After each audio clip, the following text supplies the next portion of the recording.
When you're doubtful, say you're trapped, you ask yourself, well, why am I trapped? And that's a hard question, right?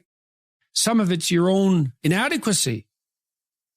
You ask yourself, you sit on the bed and say, okay, man, I'm ready to learn something. Like, what's one thing I'm doing wrong that I know I'm doing wrong, that I could fix, that I would fix? It's like, you meditate on that, you'll get an answer. And it won't be one you want, but it'll be the necessary one. We kind of experience life as if we're tossed into it. You're male and not female. You're Hindu and not Christian. You're tall and not short. You have an arbitrary range of talents and an arbitrary range of limitations, none of which, in some sense, you chose. It's the cards you're dealt. Now, some of those are cards of privilege. Now, maybe you're born intelligent. Maybe you're born symmetrical. Maybe you're born healthy. Maybe you're born into a culture where it's much easier not to be absolutely deprived. And so all of that, in some sense, is unearned. Now, the way you pay for your privilege is with your virtue. You have these opportunities and this existential guilt. And the way you expiate that and atone is by doing your best to live the best possible life you can manage, to speak the truth, to treat people with respect, to abide by the principles of the dignity of the individual, and to put your house in order. And that's how you pay for your unearned privilege. And we all have our privileges and our curses. All of us have that. That's why it's not useful to be envious of people. Carl Jung said, people in the modern world don't see God because they don't look low enough. And so imagine you're in your messy bedroom and you're sitting on the edge of the bed trying to have an honest dialogue with yourself. And the little voice says, you know, it's pretty disgusting in here. And you think, well, I'm way above such trivial niceties as organizing my room. Well, that's pride. If you're above organizing what's actually yours, how in the world are you ever going to organize anything else? Well, it's time to take a brush to the toilet. And maybe that's where you start. And that works. You start making those micro improvements, like real micro improvements, real on the ground, actual micro improvements to things you know that are wrong, you'll improve unbelievably rapidly. Just look at how much opportunity you have to make things better. Not that it's easy. We're built to walk uphill. And when you reach the pinnacle of the hill, you want to stop and appreciate the vision. But the next thing you want is a higher hill in the distance, because it's from the uphill climb that we derive our value. And I mean this technically. Almost all the positive emotion we feel, especially the emotion that fills us with enthusiasm, that's experienced in relationship to a goal. You want a goal that you can never attain. So you can always move closer to the goal that recedes as you move towards it. You think, well, that's frustrating. It's like Sisyphus pushing the rock uphill. But it's not, because as you pursue that goal, you put yourself together and your life does get better and richer and more abundant. You're here to live, not to sleep. The problem with the vision of Mai Tais on the beach is that, first of all, that's a vision of drug-induced unconsciousness. Second, it's only going to work for about a week. Third, you're going to be a laughingstock in a month and depressed and aimless. I think the right solution to the most serious problems is to be found at the level of the individual. Jung said, for example, that we all acted out a myth, and whether we knew it or not. And, maybe you're acting out a tragedy. Maybe you're acting out Narcissus. You don't know, because you've put that on yourself in an attempt, in some ways, to deliver to people what they want, or more accurately, to look as though you're delivering to people what they want. Someone who's really infantile and dependent, someone who's never left home, part of their problem is that they haven't crafted a persona. So You don't want to denigrate it entirely, but it's no substitute for the real thing. And it turns out that not only is what we want from each other the real thing, but that's also the adventure of your life. If you aren't truthful, and that means, unfortunately, especially at the beginning, when you start to be truthful, it means deeply coming to terms with your inadequacies in humility. So it's very painful. Without that, you don't have the adventure of your life. You have the role that you've acquiesced to. In my clinical practice, in 20 years, working with every sort of person you could imagine, I never, ever saw anyone get away with anything even once. We're all subject, not least, to the judgment of our own conscience. Try to escape from that. No one can escape from that. We have to contend with that wisely. And then you ask, well, how do you contend with things wisely? And I would say, well, don't pollute your thoughts with deceit. You compromise your own wisdom. How are you going to make not intelligent decisions, wise decisions? That's why you shouldn't lie. You're warping the mechanism that orients you in the world. I think Pinocchio is a brilliant work of art. And if you're a puppet and an actor, and Pinocchio is both at times in that movie, both a puppet and an actor. So why an actor? Like, why is there something wrong with being an actor? Well, the first question is, who sets your role? And then the second question is, who's pulling your strings? Because you have to act out your ideals to some degree, right? And you also have to formulate a avatar of yourself in some sense that's a mediator between you and other people. You need this functional shell. The problem arises when that functional shell is all that there is. And then the real person underneath is just desperate and unhappy because nothing of what's being acted out reflects a true underlying reality.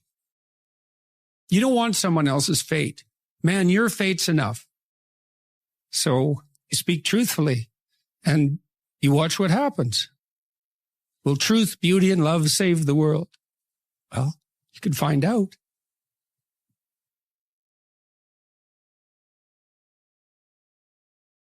Identity to me is something that's practical. It's like a dramatic role that you play out in the world. And while playing that out, it has to furnish you with a life. It means that it has to be negotiated with other people.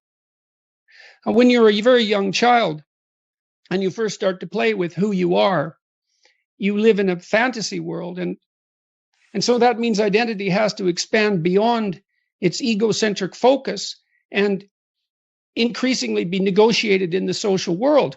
Now imagine that you're lonely and you approach a young woman in a social situation, attempting to make some contact with her. You want to alleviate your loneliness. And so you hope you make a good impression and you tell a joke, let's say in a relatively awkward manner, and you get rebuffed. Then you're no longer where you control. You're no longer where you exercise control. And that brings up all sorts of specters immediately. It's like, well, why were you rebuffed? Well, maybe all women are to be despised. That's one theory. Maybe there's something deeply wrong with you. Maybe you're having an off day. Maybe it wasn't a very good joke. So when you don't get what you want, then a landscape of questions emerge. And those questions can resonate through different levels of your identity, from the trivial, oh, I told the joke wrong, to the profound, there's nothing desirable about me and I'll be alone for the rest of my life. It has to go through that period before you can emerge as a genuine individual, which means you have to know the rules of the game before you can break them. But not being able to abide by the rules is not anything like being a genuine creative individual. Those are not the same thing. And there's plenty of attempt to confuse the two things, because it's much better, if you can't follow the rules, to view yourself as a avant-garde revolutionary than as a failure. And it's not like I don't know that social molding crushes. Obviously, it crushes. And everyone feels that. These are existential problems. Everyone deals with the tyranny of culture. And the fact that it does want you to be a certain way and not other ways, and those ways might not be in keeping with the deepest elements of your nature.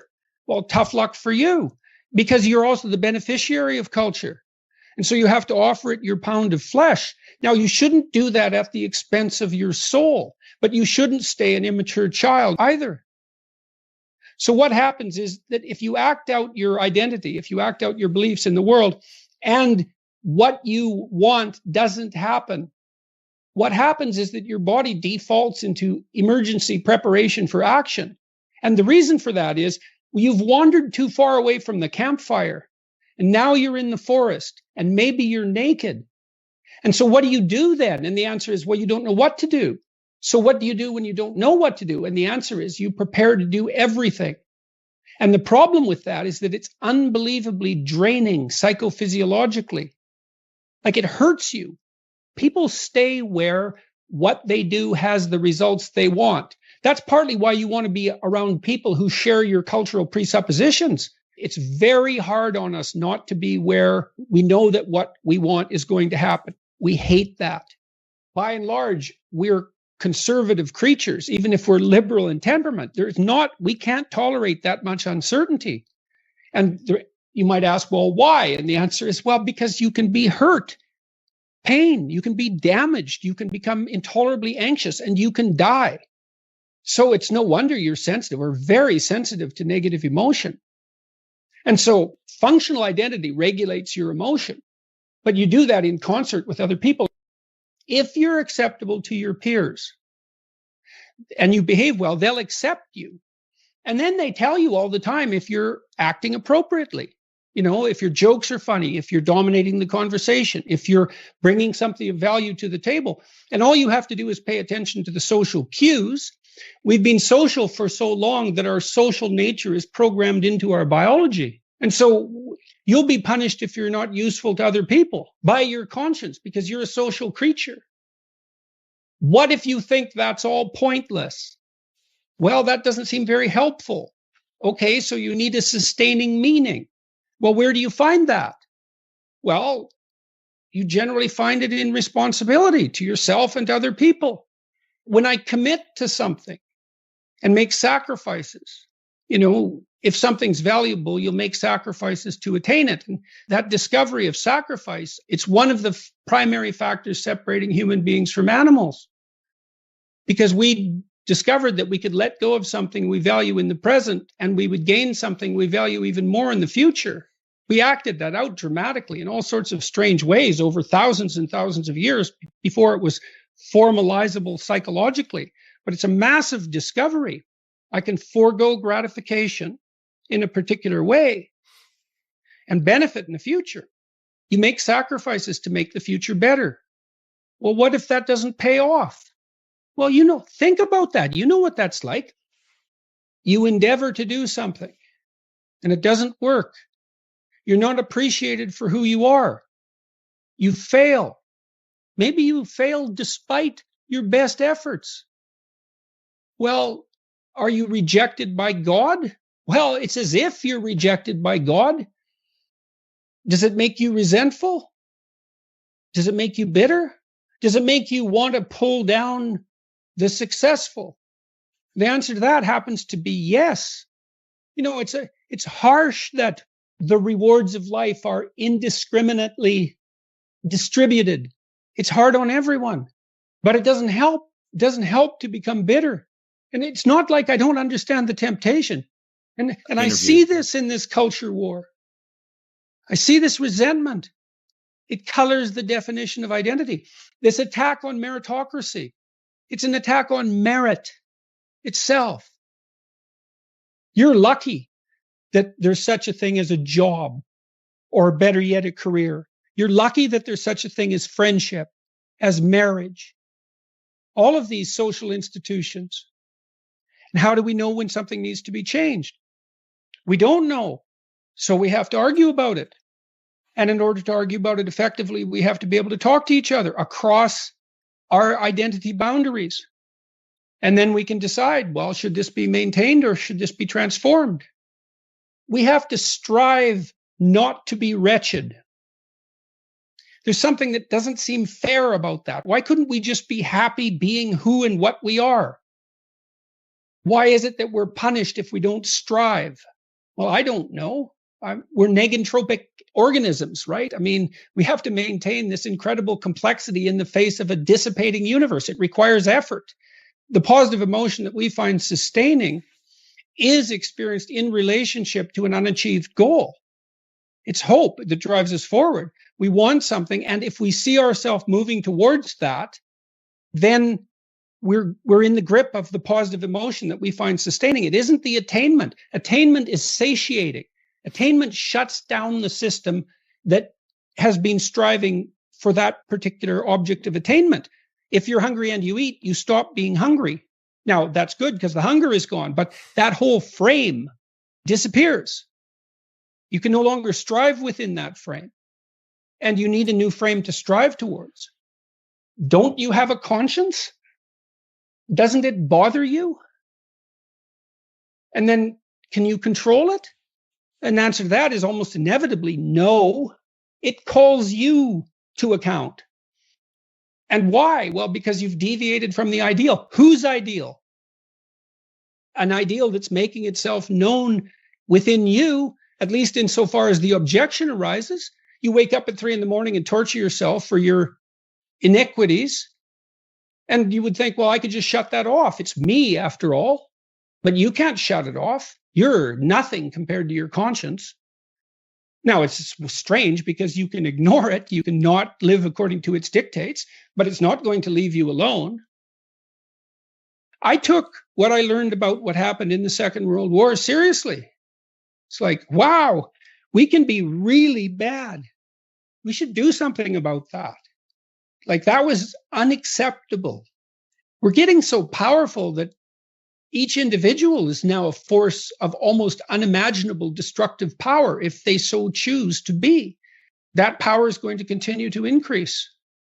And what that means is that the degree to which each of us has our act together is going to be something upon which the world increasingly depends for its maintenance.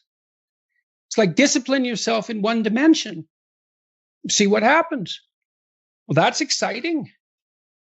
I don't understand, really. And it's really killing me, I think. I might mean that literally. I don't understand why I'm so controversial. I can't figure that out. It's very distressing to me. I'm ashamed, of what's happened to me. What do you mean? And I'm very hurt. I'm a very destroyed person in many ways. And so I feel unworthy. Unworthy of what? Oh, you name it. I hope people find it useful. I hope it alleviates some unnecessary suffering. That's the goal. I'm very fortunate in that regard. I get letters from people all the time that they open up their hearts. It's really something. But I am somewhat nonplussed, let's say, for all this work. I'm pretty broken. It's not easy to know what to do with, the cheers of 1 million people. It's overwhelming. It's dangerous. I don't think I've unfairly benefited from it. I'm not a hedonistic person. My lifestyle hasn't changed. I think there's more of me outside of me now than there is inside of me. When I put those first videos up, this was bothering me, this piece of legislation. And I talked to my wife and my son sort of casually. I said, well, I'm going to make these videos, see what happens. And famous last words. The best we have might not always work, but it's still the best we have. And the fact that it might not work doesn't mean we should throw it away. It's still the best we have. I mean, everyone dies, and so we fail in some sense. The fact that a symphony ends doesn't mean that it wasn't worth listening to.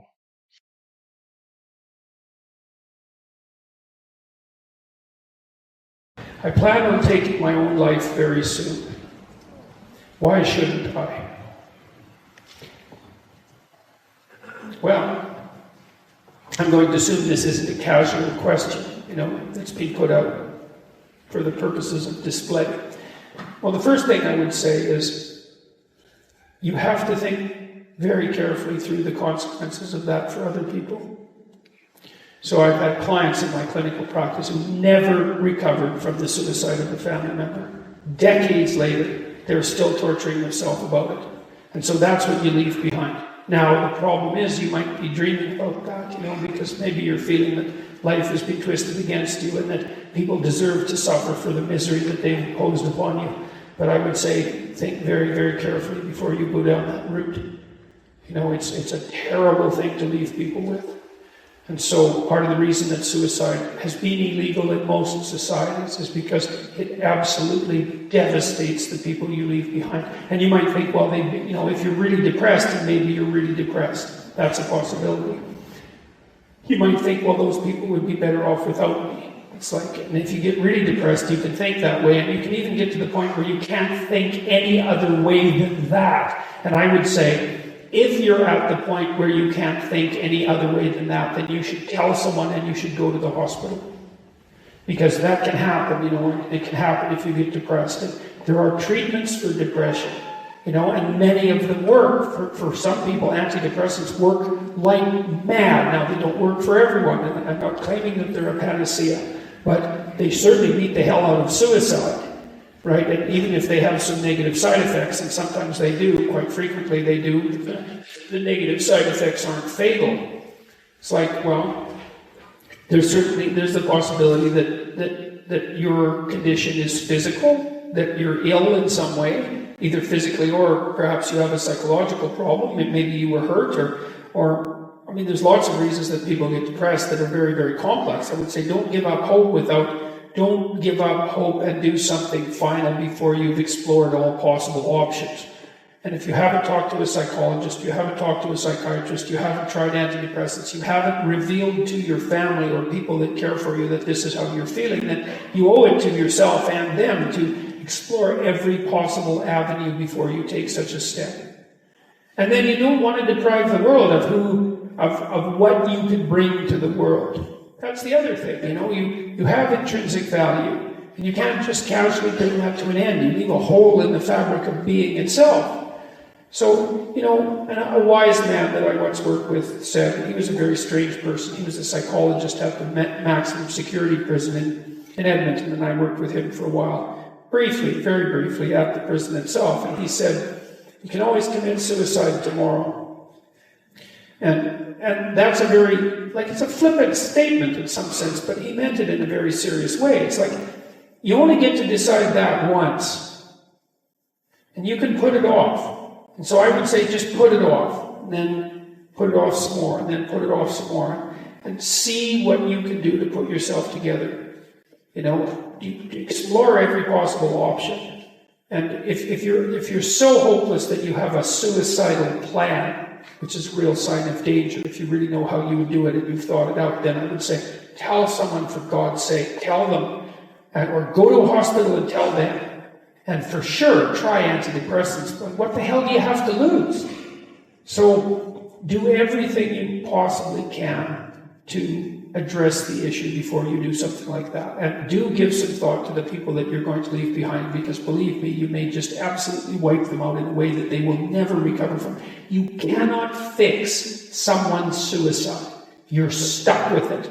And you think you torture yourself for the rest of your life. If I would have only known, if I would have only said something different. This particular client talked to her relative, a sibling, who committed suicide, 20 minutes before he committed suicide, probably after he took the pills. And she was kind of preoccupied because you don't know that the person at the other end is at the end of their tether. And she never forgave herself for not responding properly in that last phone call. That's a hell of a thing to leave someone with. So I would say, and the final thing I would say is, don't be so sure that your life is yours to take. You don't own yourself the way that you own an object. You have a moral obligation to yourself as a locus of divine value, let's say. You can't treat that casually. It's wrong. So those are the reasons. Explore everything you can explore to put yourself back on your feet. All the things. There's all sorts of treatments for depression. Don't leave the people around you with that to suffer from for the rest of their lives. Don't underestimate your value in the world. And don't underestimate the fact that suicide is wrong. And so those are 4 reasons why you shouldn't end your life soon, or at all, for that matter. So...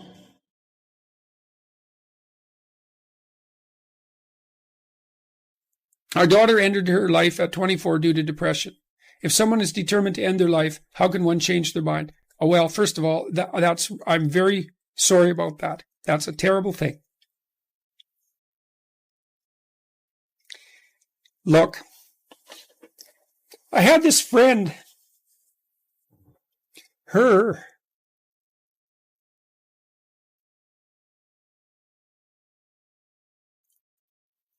sorry. There's been a lot of depression in our family, so it's a question that cuts close to the bone. Anyways, I had this friend, a friend of my parents, and her granddaughter committed suicide, She was just beating herself up about that. What could have I done? What could have I done differently? This is the problem with suicide. It leaves everybody behind thinking, oh my God, what could have I done? I could have treated the person better. I could have listened. I could have been there. It's like, and she was just beating herself up about this, really feeling that she wasn't a useful person, that she'd failed as a grandmother. She's a really good person, And so I went for a walk with her and I said, and she's married and she likes her husband and he's a really good guy. And I said, look, you're blaming yourself for your granddaughter's suicide. It's like, are you blaming your husband?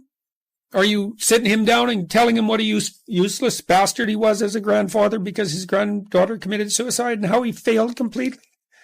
She said, no, I'd never do that. So I said, well, don't do it to yourself. No. Depression is a terrible thing. And many, many, many things cause it. And we don't understand. We understand some of them, but lots of them we don't understand at all. Sometimes people get depressed because they're really sick. We know that depression can be an inflammatory disease. It might be associated with autoimmune dysfunction. There's lots of reasons that people get depressed, and depressed people can go places that are so dark you just cannot imagine it. And it isn't necessarily the case that you can always rescue someone, but drowning yourself in the aftermath of a suicide is not helpful. So there's a good room for self-forgiveness there, maybe you did some things you shouldn't have done that were reprehensible and all of that, but you don't want to beat yourself up. Remember the presumption of innocence, right? Innocent until proven guilty. And you have to apply that to yourself. I think there are times when people are so depressed that there isn't anything that anyone can do. And the depressed person thinks, and this is probably the worst part of it, the depressed person thinks, everywhere I look, it's nothing but catastrophe. And I can't see any way out of it. I can't see any path forward whatsoever. And then they think as well, and maybe it's the combination of these two thoughts that really make people suicidal. It's like, it's hopeless. It isn't going to get any better. No matter where I turn, there's no escape. The suffering is unbearable. And I'm absolutely no use whatsoever to anyone. It would be better for everyone if I was just gone, because if I'm not so much of a burden now that it's going to destroy their life, then I'm going to be that much of a burden in the future. And so it's hard to imagine what that's like for people, but it's dreadful. And there's lots of ways you get there. And so you can listen to people. You can desperately encourage them to seek the help they need. Like I've seen antidepressants work miracles on very, very many people. Now, they don't work for everyone, and they're not a panacea, but, they have side effects and all of that. But one of the side effects of untreated depression is that you kill yourself, and there is no recovery from that. And the probability is actually rather high. So you can go to war with them about antidepressants. If the person can't get out of their depression and they're suicidal, it's like, what do they have to lose? 1 month on antidepressants. They'll know Well, they might have to experiment longer because it would depend on, some people respond better to some classes of antidepressants than the others. It's worth having a war with someone if they're in dire straits and they won't do everything they can to get better. ECT works, electroconvulsive therapy works for intractable depression. It's a terrible thing to contemplate, but the modern versions of ECT aren't. One flew over the cuckoo's nest. And again, it's like there's no coming back from death. So, look, it isn't clear. You can't rescue everyone. People get sick and they die. And sometimes the way they die looks like it's depression. Depression is a multifaceted phenomenon. You can be there for them. You can listen. You can watch. You can intervene. You can try to understand. You can hold them accountable. You can do all of those things. But everyone has their own destiny, and you're not omnipotent. And so sometimes a catastrophe occurs, like your daughter's. And then you should try to drag the least amount of misery forward that you can once you recover from your grief. 18-year-old kids, one sentence, what would you say to them? What's the restorative, the redemptive sentence? What should they do? Don't be thinking your ambition is corrupt. Because that's part of the message now. Human beings, we're a cancer on the planet. We're headed for an environmental apocalypse. The entire historical structure is nothing but atrocity, etc., etc. Anyone with any ethical aim whatsoever is just going to pull back. You don't want to manifest any ambition, support the patriarchal structure, exploit the environment. You got to crush yourself down. You shouldn't even have any children. It's like, no. There's no excuse for that. There's zero excuse for that. I saw a professor at an event, something like this. He came out and trumpeted this bloody environmentally friendly house he built. And, fair enough, man. It was a pretty interesting house, but not everybody had the $4 million that it took him to build it. And I'm not criticizing his money even. It's like, he's had some money. Good for him. He built a house. Okay. But then to trumpet that as a moral virtue, well, you're pushing it there. And then he came out to all the kids and he said, my wife and I decided that we were only going to have one child. And I think that's one of the most ethical things we could have possibly done. And I would strongly encourage you to do the same. I thought, you son of a bitch. You get up in front of these young people. A lot of these kids were children of first-generation immigrants from China. And he showed all these images, of these terrible factories in China, these endless rows of sterile mechanism that were subordinating all the Chinese people to this terrible, capitalist machine. And I thought, you don't understand. Half the audience is looking at those factories and thinking, that's a hell of a lot better than struggling through the mud under Mao, buddy. And so I don't know where he thought he was, but to come out in front of all those kids and basically tell them that the whole human enterprise is so goddamn corrupt that the best thing they could possibly do is limit their multiplication, and to think of himself as a scholar and an educator. I did say something, by the way. It was rather uncomfortable, and he stomped off the stage. But that's no message for young people. There's no excuse for that. And you think, well, we're going to destroy the planet. We have to do this. We have to demoralize the youth to be ethical. It's like, yeah, really, that's your theory? You're going to demoralize young people to be ethical? That's your theory? It's like, you should go home and think about that for like a year. And I'm passionate about this, because you have no idea how many people that's killing. You have no idea. I see people everywhere, all over the world, are so demoralized, especially young people with a conscience, because they've been told since they were little that there's nothing to them but corruption and power. It's like, how the hell do you expect them to react? If you orient yourself ethically in the most fundamental sense, then in some sense you have the force of God on your side, and then maybe you can prevail despite the difficulty. And I think that's right. I think that's true. So, and you can ask yourself, I try to ask these questions seriously, and I would also say that I've been driven to my religious beliefs, such as it is, by necessity, not by desire. What do you want to have on your side when you're contending with the unknowable future and its vagaries? How about truth? How about beauty? How about justice? You want allies? Those are powerful allies. people have to act as ethically as they are powerful. And so I've been trying to convince people to do that, I suppose, or to put forward, not to convince them precisely, but to put forward an argument about why that's necessary and why it's on them. It's like, no, this is on you. You got to understand this problem. It's you. You don't get it right. It isn't going to work. And so how do you do that? Well, you start with what you have under control in your own life, because where else are you going to start? You look to yourself. Put your house in order. Don't be worried about some other person walking the satanic path. And that's what activists do all the time, right? It's you. It's the corporations, like it's someone else. No. It's you. And I think that's also fundamental to the Judeo-Christian doctrine, is that it's you. It's on you. Redemption's an individual matter. And so my hope is that if enough people take themselves with enough seriousness, then we won't end up in hell. Because we certainly could. It's a high probability.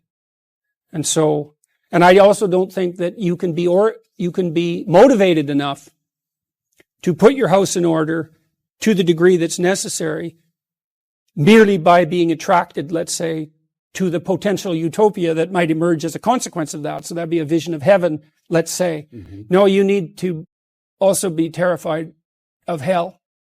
Think, well, there's no such thing. It's like, just because you haven't been there doesn't mean there's no such thing. It's like you have to be pretty bloody naive to think there's no such thing. Like, how much evidence do you need? And how does it come about? Well, it comes about, at least in partial, consequence of the sins of men. And I think that's true. So I go around and I talk to people. I say, look, there's not only more to you than you know, there's more to you than you can imagine. You have an ethical responsibility to act in that light. And you might claim not to believe that, but I would say, well, your whole culture is predicated on that belief. And insofar as you are an active member of that culture and a believer in its structure, then you believe it. You might not be very good at believing it. You might be full of conflict and doubt, and you might not be able to articulate it, but it's still right at the bedrock of your culture, this notion of what? The divine sovereign individual. Is that not what your culture is predicated on, that idea? The logos inherent in each person? It's something other than that? I've never seen a credible argument made to show that it's anything other than that. You know, you can say, well, rights are attributed to you by the state. It's like, sorry, that's a weak argument because the state's dependent on your actions. So, you know, to believe that, you have to believe that the state is the entity and that individuals are just subordinate in some fundamental sense to the state. It's like, no, the state is dependent on the individual to exactly the same degree. So we're the active agent of the state in some sense. We're the seeing eye of the state, the speaking mouth of the state, because the state's dead without the individuals that compose it. C.S. Lewis, if I swallow the scientific cosmology as a whole, meaning only all that exists is what we can perceive through our senses, then not only can I not fit in religion, I cannot even fit in science. If minds are wholly dependent on brains, and brains on biochemistry, and biochemistry in the long run on the meaningless flux of the atoms, I cannot understand how the thought of minds should have any more significance than the sound of the wind in the trees. You feel that one as well? Yeah, well, that's a complicated problem. That, first of all, I do believe that I don't think science is possible outside of an encompassing Judeo-Christian ethic. So, for example, I don't think you can be a scientist without believing as an axiom of faith that truth will set you free or that will set us free. So we don't know the conditions under which science is possible, you know, and we tend to overestimate its epistemological potency. It's only been around, I mean, you can stretch it back to the Greeks if you're inclined, but in a formal sense, it's only been around for about 5 centuries, and it's only thrived for a very short period of time. And it's perfectly reasonable to assume that there were particular preconditions that made its rise and ascendancy possible. It is a historical phenomenon. Yes. It happened at a specific moment in time. Right, and at least in principle for particular reasons. Yeah, and I think one of the conditions, well, there's a bunch of them. One is, for example, there's an intense insistence in the Christian tradition that the mind of God in some sense is knowable. Yes. So we could say, well, the structure of the cosmos, and you have to believe that that's the case before you're going to embark on a scientific endeavor.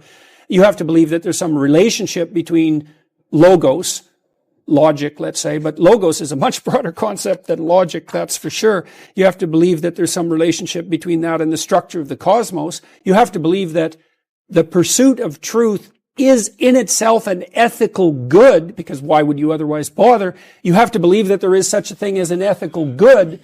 And those are not scientific questions, which is why I think the arguments of people like Hitchens are weak. It's like, yeah, Hitchens, Dawkins, people like that, they have a metaphysic, which they don't know. And they assume that metaphysic is self-evident. It's like, well, sorry guys, it's actually not self-evident. And they assume that it can be derived from the observations of empirical reality. And the answer to that is no, there's going to be axioms of your perceptual system that aren't derivable from the contents of your perceptual system. And you might think, well, that's not very scientific. And I would say, well, take it up with Roger Penrose and see what he thinks. Because I just talked to him for like 3 hours partly about this topic, about, say, the role of consciousness and the structure of consciousness. And it's by no means obvious that the materialist reductionists have the correct theory about the nature of consciousness. And not surprisingly, it's like we don't understand the relationship between consciousness and being at all. I don't care what you're going to do, but go out there and make something of yourself for God's sake. Be an honest person and work and get to the top of whatever it is that you want to get to the top of. You know, and stand up for yourself like a respectable human being and be a bit of a light on the world instead of a blight. You know, and you can tell young people that, and they haven't been told that by anyone now. And so the young men are so hungry for that it's painful to watch. They're so relieved when someone finally comes up and says, hey, you know, you get your act together a bit, discipline yourself, see if you can learn to tell the truth, concentrate on something for a year or two, you could be a bloody world beater. They think, really? That's possible? Wow, that would be interesting. That might make life worth living. It's like, yeah, it might. So why don't you go do it? That's what the damn universities were supposed to be teaching people. And they've forgotten that. I went to Harvard a month and a half. I used to teach there. And I talked to a bunch of students, you know, and I told them, it's not easy to get into Harvard, you know. Like, you're a valedictorian if you're at Harvard. And not only are you a valedictorian, you're way better than most people at least 2 other things, or you don't get in. And so, like, I don't know what the acceptance rate is, like 5%. And believe me, not everybody applies. So it's a very selective school. And so why am I saying that? It's like, these are high quality kids.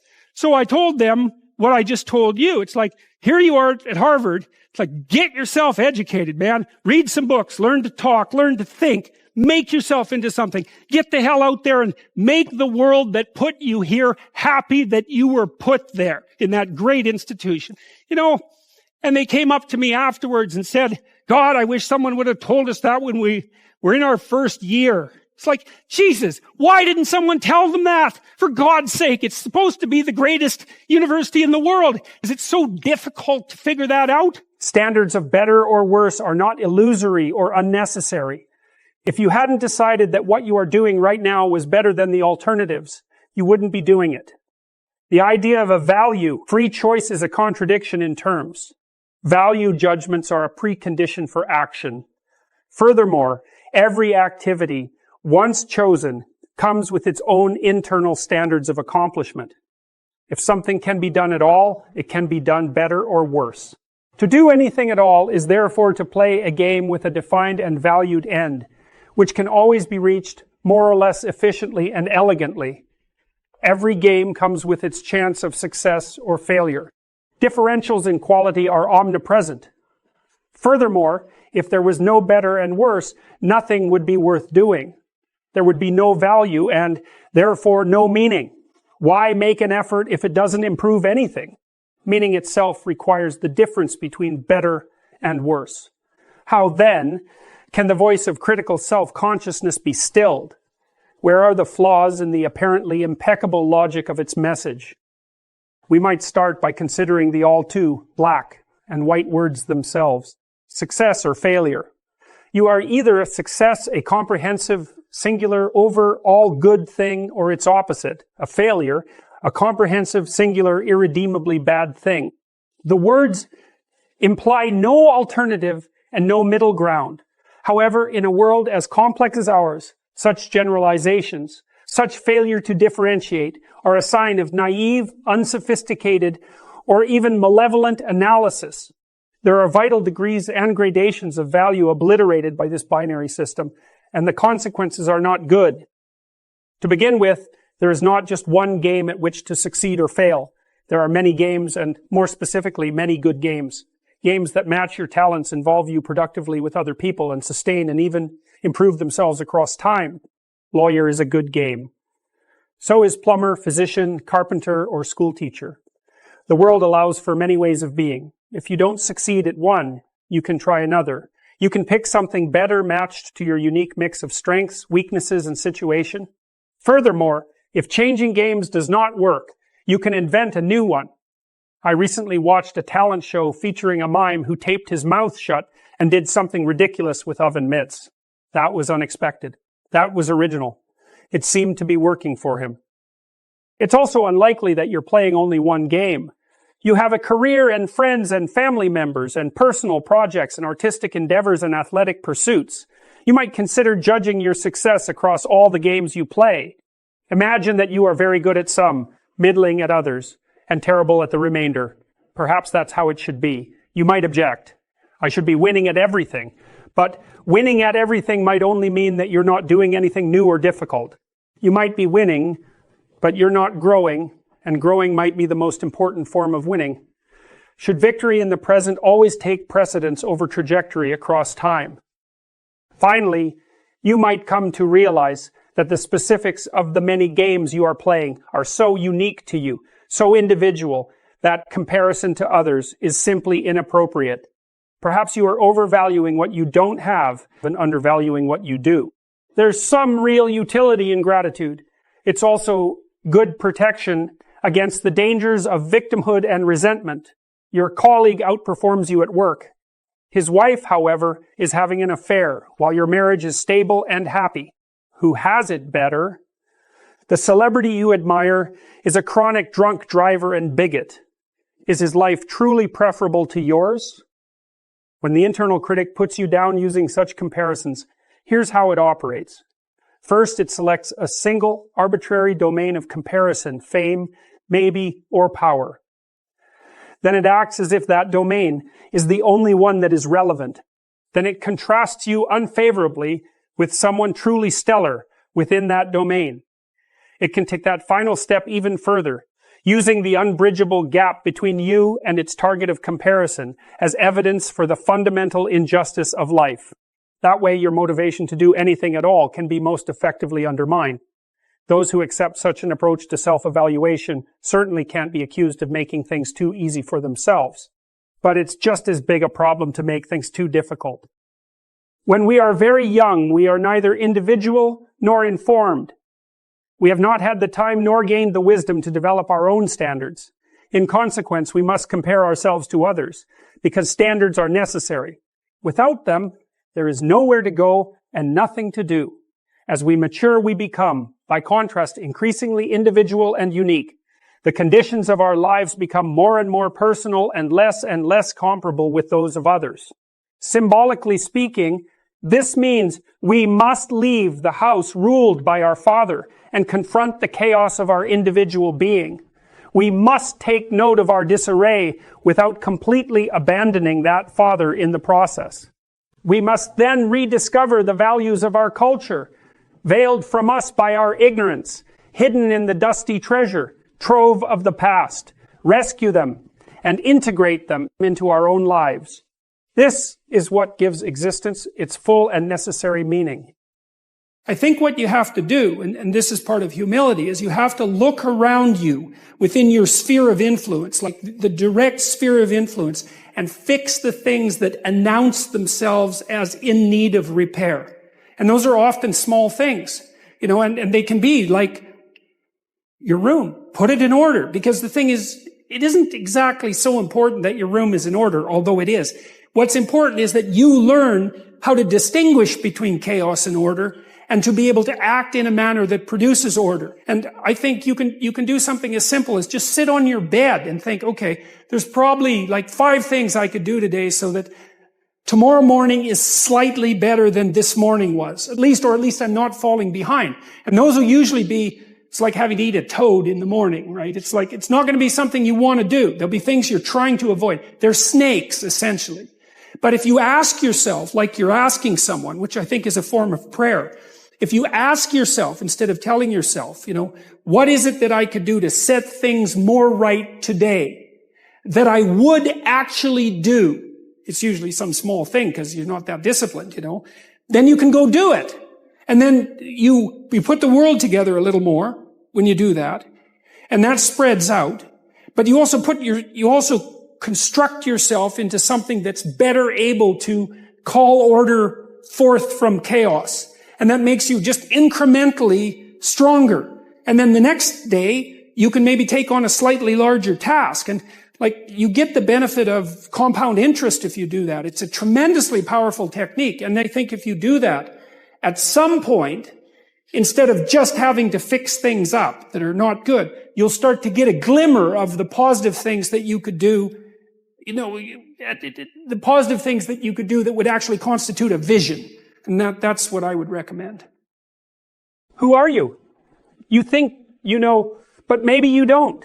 You are, for example, neither your own master nor your own slave. You cannot easily tell yourself what to do and compel your own obedience, any more than you can easily tell your husband, wife, son, or daughter what to do and compel their... You are interested in some things and not in others. You can shape that interest, but there are limits.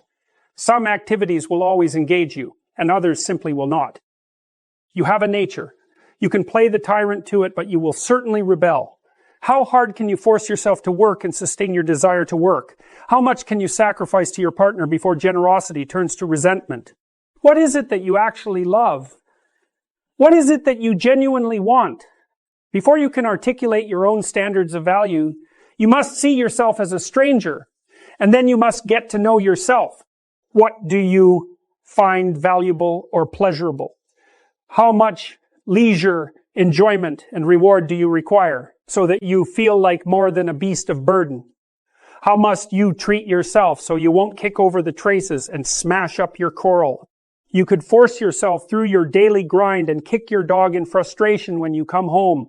You could watch the precious days tick by, or you could learn how to entice yourself into sustainable, productive activity. Do you ask yourself what you want? Do you negotiate fairly with yourself? Or are you a tyrant with yourself as slave? When do you dislike your parents, your spouse, or your children, and why? What might be done about that? What do you need and want from your friends and your business partners? This is not a mere matter of what you should want. I'm not talking about what other people require from you or your duties to them. I'm talking about determining the nature of your moral obligation to yourself. Should might enter into it because you are nested within a network of social obligations.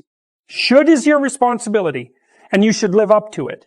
But this does not mean you must take the role of lap, dog, obedient, and harmless. That's how a dictator wants his slaves. Dare, instead, to be dangerous. Dare to be truthful. Dare to articulate yourself and express, or at least become aware of, what would really justify your life if you allowed your dark and unspoken desires for your partner, for example, to manifest themselves. If you were even willing to consider them, you might discover that they were not so dark, given the light of day. You might discover, instead, that you were just afraid, and so pretending to be moral. You might find that getting what you actually desire would stop you from being tempted and straying. Are you so sure that your partner would be unhappy if more of you rose to the surface? The femme fatale and the anti-hero are sexually attractive for a reason. How do you need to be spoken to? What do you need to take from people? What are you putting up with or pretending to like from duty or obligation? Consult your resentment. It's a revelatory emotion. For all its pathology, it's part of an evil triad: arrogance, deceit, and resentment. Nothing causes more harm than this underworld trinity.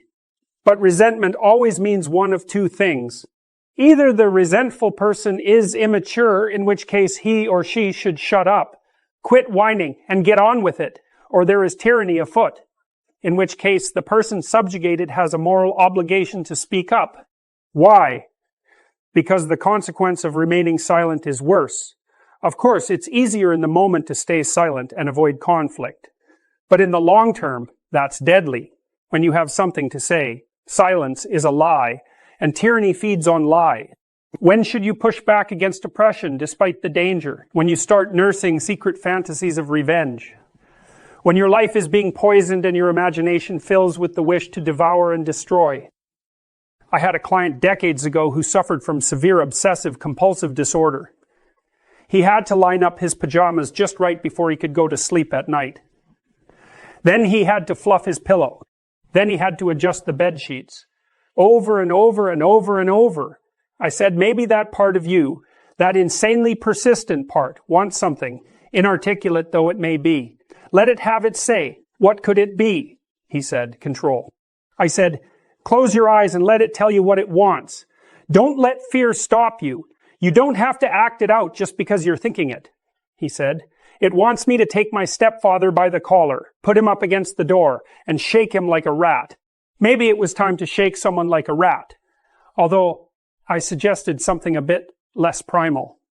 But God only knows what battles must be fought, forthrightly, voluntarily, on the road to peace. What do you do to avoid conflict, necessary though it may be? What are you inclined to lie about, assuming that the truth might be intolerable? What do you fake? The infant is dependent on his parents for almost everything he needs.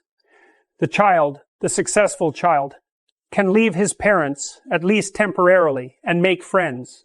He gives up a little of himself to do that, but gains much in return.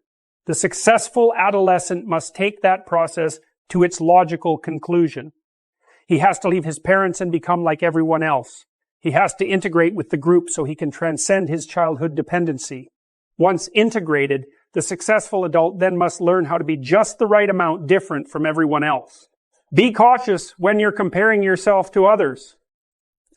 You're a singular being once you're an adult. You have your own particular specific problems, financial, intimate, psychological, and otherwise. Those are embedded in the unique, broader context of your existence. Your career or job works for you in a personal manner, or it does not, and it does so in a unique interplay with the other specifics of your life. You must decide how much of your time to spend on this, and how much on that. You must decide what to let go and what to pursue. People have an unspecified potential for development, educationally, obviously, with regards to the skills they have, but also in relationship to their character. And it's much more encouraging for people, I think, to concentrate on who they could be rather than who they are, especially when they're young, because they still have most of their life ahead of them, and they're not everything they could be yet. And so to tell people even something like, well, you should feel good about yourself the way you are, it's like, well, that there's something there that's seriously lacking, because there's so much more that you could be, that you need to be, and that you should be aiming at. The problem with being okay the way you are is that you don't have a goal then. And people need to have a goal in order to come to terms with their life. Pay attention. Focus on your surroundings, physical and psychological. Notice something that bothers you, that concerns you, that will not let you be, which you could fix, that you would fix. You can find such somethings by asking yourself, as if you genuinely want to know, 3 questions. What is it that is bothering me? Is that something I could fix? And would I actually be willing to fix it? If you find that the answer is no to any or all of the questions, then look elsewhere. Aim lower. Search until you find something that bothers you that you could fix, that you would fix, and then fix it. That might be enough for the day. Maybe there is a stack of paper on your desk, and you have been avoiding it. You won't even really look at it. When you walk into your room, there are terrible things lurking there.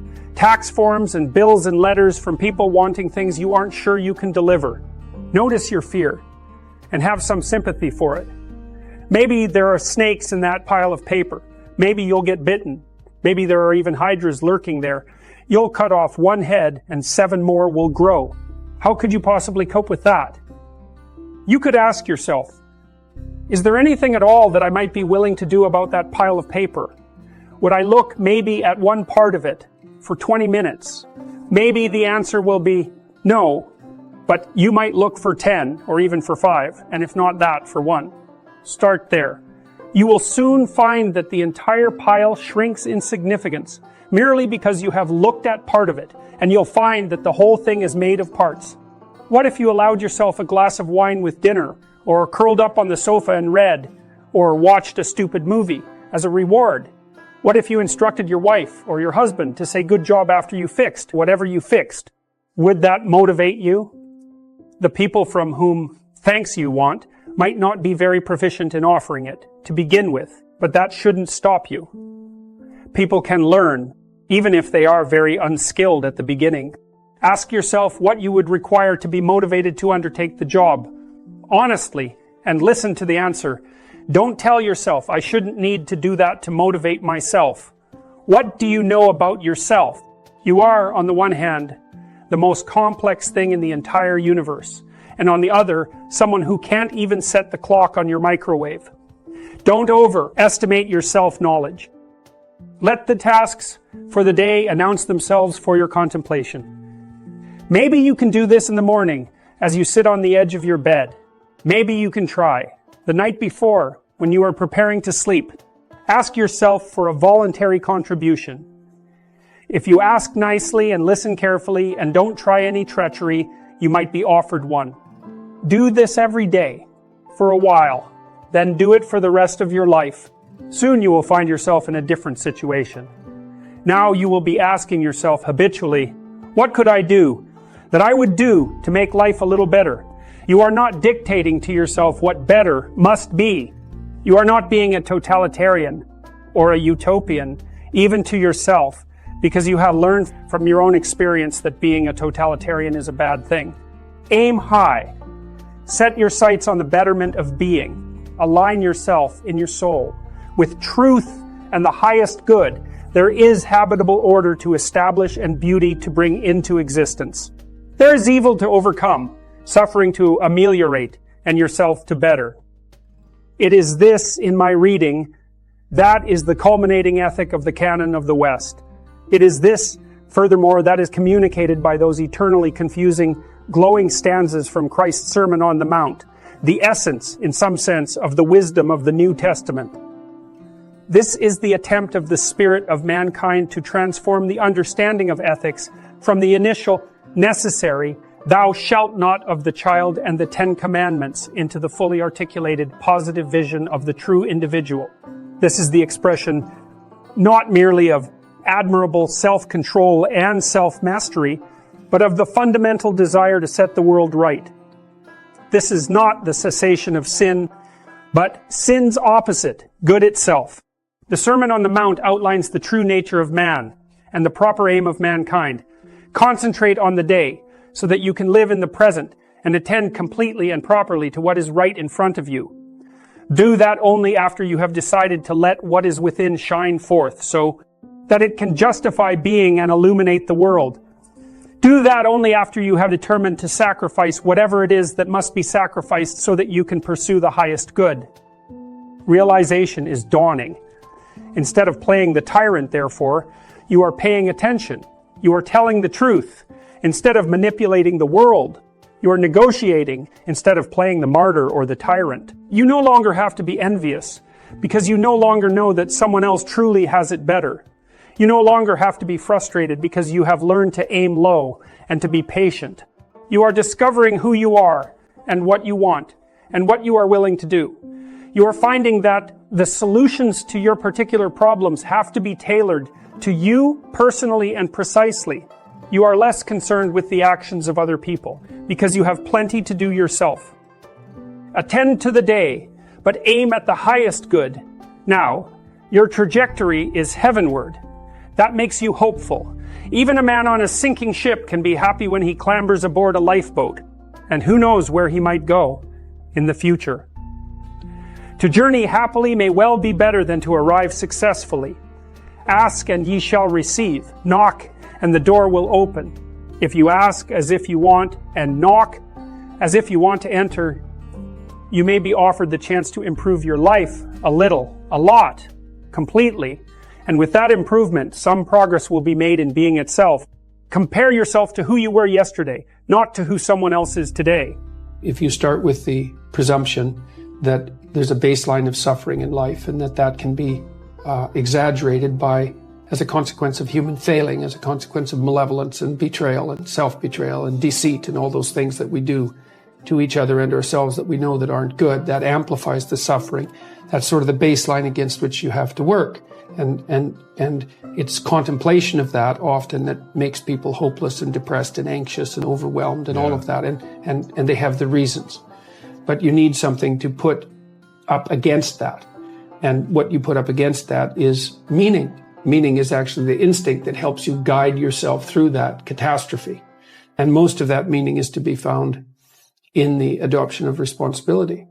So if you think, for example, if you think about the people that you admire, well, you think about when you have a clear conscience first, because that's a good thing to aim at, which is something different than happiness, right? A clear conscience is different than happiness. You feel that you've justified your existence, right? And so you're not waking up at 3 a.m. in a cold sweat thinking about all the terrible things that you've involved yourself in. The opportunity you lost, or the things that you've let go that you should have capitalized on, and all of that. And so if you think about the times when you're at peace with yourself with regards to how you're conducting yourself in the world, it's almost always conditions under which you've adopted responsibility, right? At least the most guilt I think that you can experience perhaps is the sure knowledge that you're not even taking care of yourself, so that you're leaving that responsibility to other people, because that's pretty pathetic. And unless you're psychopathic and you're living a parasitical life, and that characterizes a very small minority of people, and an even smaller minority think that's justifiable. But most of the time you're in guilt and shame because not only are you not taking care of yourself, let's say, so someone else has to, but you're not living up to your full potential. And so there's an existential weight that goes along with that. Consider your circumstances. Start small. Have you taken full advantage of the opportunities offered to you? Are you working hard on your career or even your job? Or are you letting bitterness and resentment hold you back and drag you down? Have you made peace with your brother? Are you treating your spouse and your children with dignity and respect? Do you have habits that are destroying your health and well-being? Are you truly shouldering your responsibilities? Have you said what you need to say to your friends and family members? Are there things that you could do, that you know you could do, that would make things around you better? Have you cleaned up your life? If the answer is no, here's something to try. Start to stop doing what you know to be wrong. Start stopping today. Don't waste time questioning how you know that what you're doing is wrong, if you are certain that it is. Inopportune questioning can confuse without enlightening, as well as deflecting you from action. You can know that something is wrong or right without knowing why. Your entire being can tell you something that you can neither explain nor articulate. Every person is too complex to know themselves completely, and we all contain wisdom that we cannot comprehend. So simply stop when you apprehend, however dimly, that you should stop. Stop acting in that particular despicable manner. Stop saying those things that make you weak and ashamed. Say only those things that make you strong. Do only those things that you could speak of with honor. You can use your own standards of judgment. You can rely on yourself for guidance. You don't have to adhere to some external arbitrary code of behavior, although you should not overlook the guidelines of your culture. Life is short, and you don't have time to figure everything out on your own. The wisdom of the past was hard earned, and your dead ancestors may have something useful to tell you. Don't blame capitalism, the radical left, or the iniquity of your enemies. Don't reorganize the state until you have ordered your own experience. Have some humility if you cannot bring peace to your household. How dare you try to rule a city? Let your own soul guide you. Watch what happens over the days and weeks. When you are at work, you will begin to say what you really think. You will start to tell your wife, or your husband, or your children, or your parents what you really want and need. When you know that you have left something undone, you will act to correct the omission. Your head will start to clear up as you stop filling it with lies. Your experience will improve as you stop distorting it with inauthentic actions. You will then begin to discover new, more subtle things that you are doing wrong. Stop doing those too. After some months and years of diligent effort, your life will become simpler and less complicated. Your judgment will improve.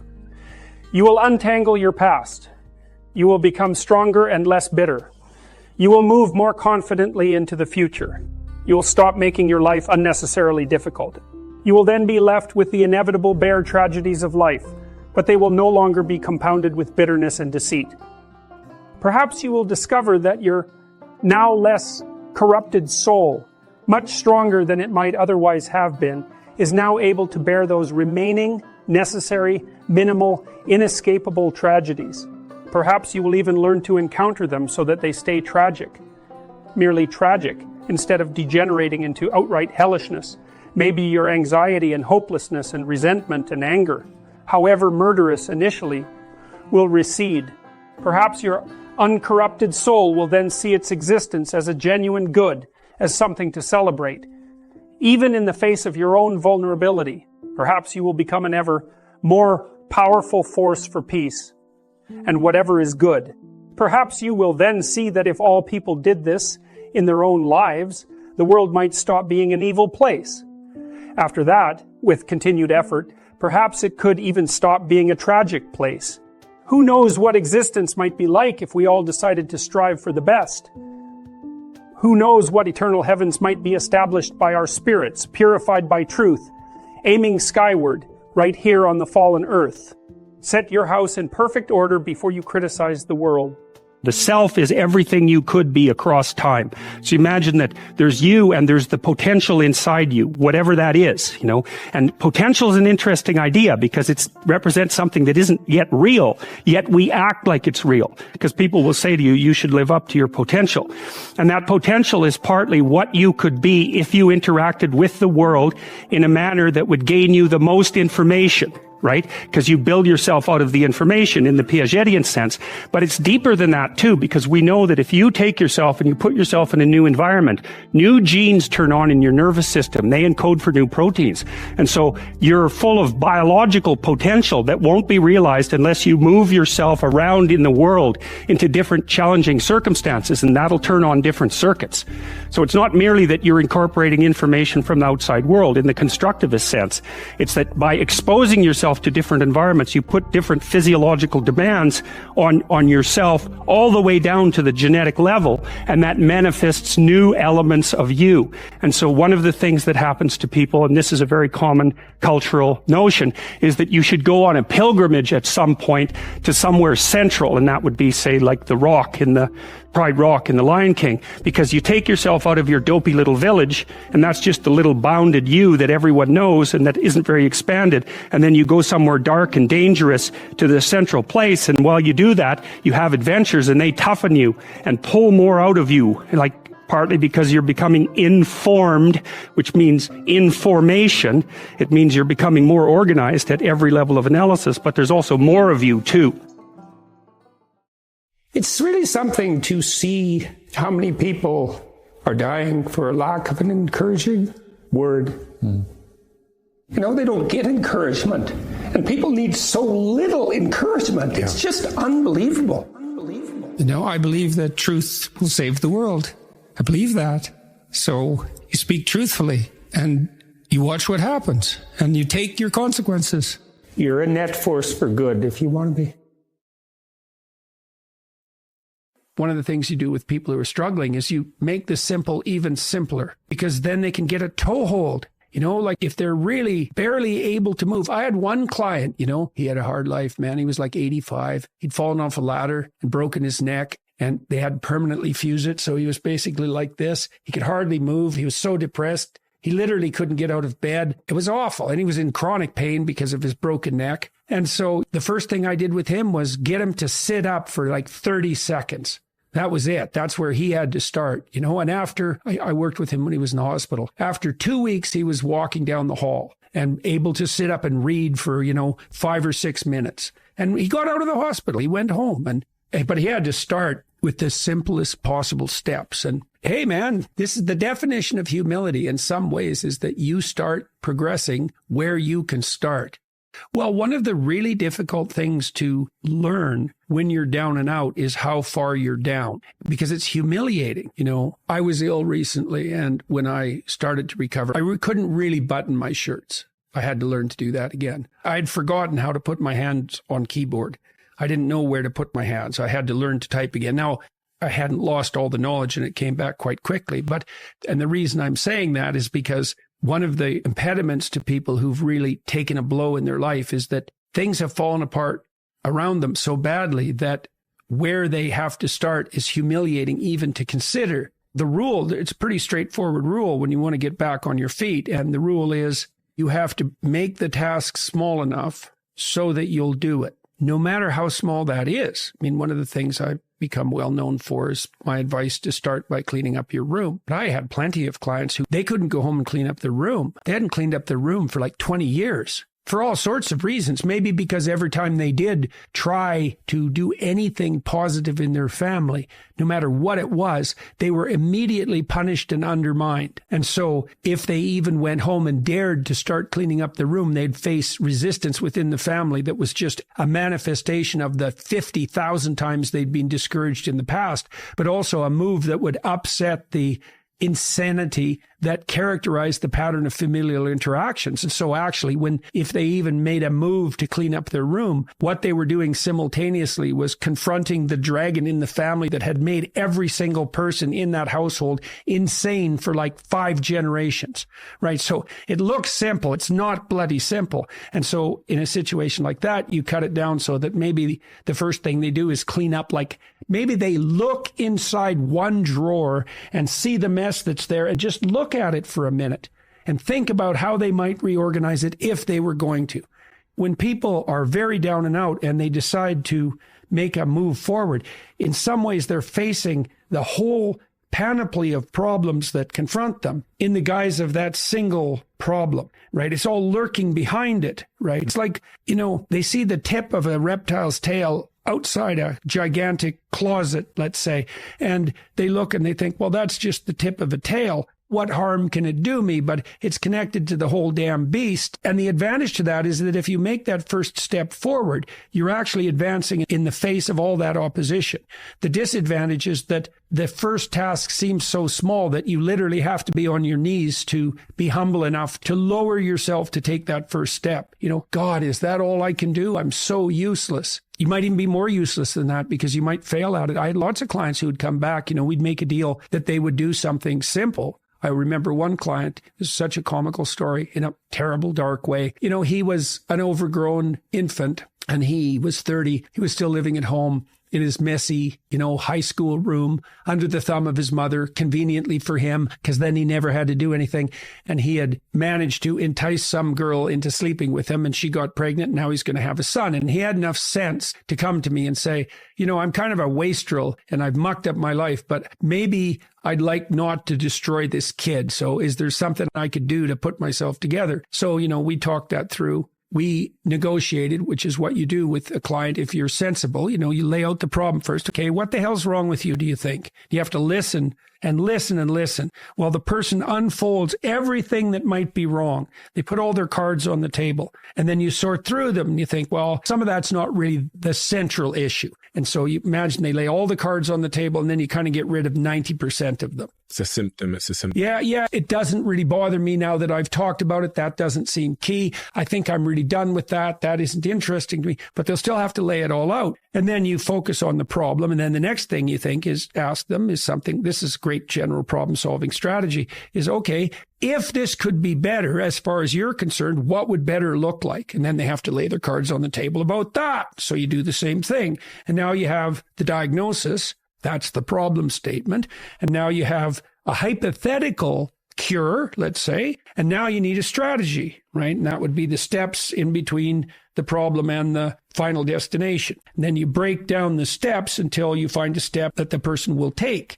And you have to do that experimentally. So the first step for him was to vacuum the carpet in his room. And so this is literally what he did. He brought the vacuum. It was a stand-up vacuum. He brought that into his room, but he only got it to the threshold. And then he left it 45 degrees across the door, leaning, and he walked over it for a whole week. And so then he had to come back and tell me, and he was embarrassed. He said, I got the vacuum cleaner just to the doorway and I left it there. And then instead of bringing it into my bedroom, I just, I put an obstacle in my own path and stepped over it for a whole week. It's a very humiliating thing because he knew that his life was on the line, and he knew that his son's life was on the line, and he knew that he was one useless bastard for not being able to bring that vacuum cleaner into the room, but the proper interpretation of that in part is, well, you got the bloody thing out of the closet, didn't you? So what we did was renegotiate. This is called collaborative empiricism. It's a behavioral approach for clinicians. And the collaboration is, well, as I said, what's the problem? Diagnosis. What's the potential solution? The person has to be on board with all this, right? I mean, they have to be the people who decide that's the problem. You can't enforce that on them. They have to discover it for themselves. And the same with the solution. And the same with the strategies. It's like, I don't know what's right for you. I'll listen. We can jointly explore what might be the right vision for you. And then we can break that down into a strategy, but you have to be on board with the strategy. You have to feel that this is right for you. And then we'll say, okay, well, maybe this is a solution. Why don't you go implement it? Come back next week after having attempted this. Let's see how it went. And sometimes people come back and say, well, that went great and it started me and I did 3 other things and what, we seem to be on the right track. And sometimes they come back and say, nope, that didn't work at all, like with the vacuum cleaner. And so then you have to think what you do in that situation is make the task smaller. If you make the task small enough, I've never seen anyone not be able to progress if they made the task small enough. But, that can be pretty humiliating. Now, the upside is that once you take that first step, you've looked the beast in the face and you'll start progressing, not linearly, but exponentially in speed. So what's cool is that it doesn't really matter how small that first step is because it'll start doubling, and anything that doubles grows unbelievably quickly. And so that's a very useful thing to know too. And that's true when you're learning anything new. It's like you'll feel like an imposter. You'll feel like a fool because you are. And you'll think, I'll never get there. And it might be, the destination might look very distant. But if you take a sufficiently small first step and get the ball rolling, you can be cruising along at a pretty good rate, generally faster than you'll think. What seems to happen when you expose people to small but challenging tasks, it does 2 things. It makes them more skilled because now they're actually dealing with the problem. And so they're acquiring the new perceptions and the new behaviors that are mastery. So they're actually expanding their domain of conceptual structures and actions. That's both conception and skill. But at the same time, they're seeing themselves as the actors that can change the direction of their life.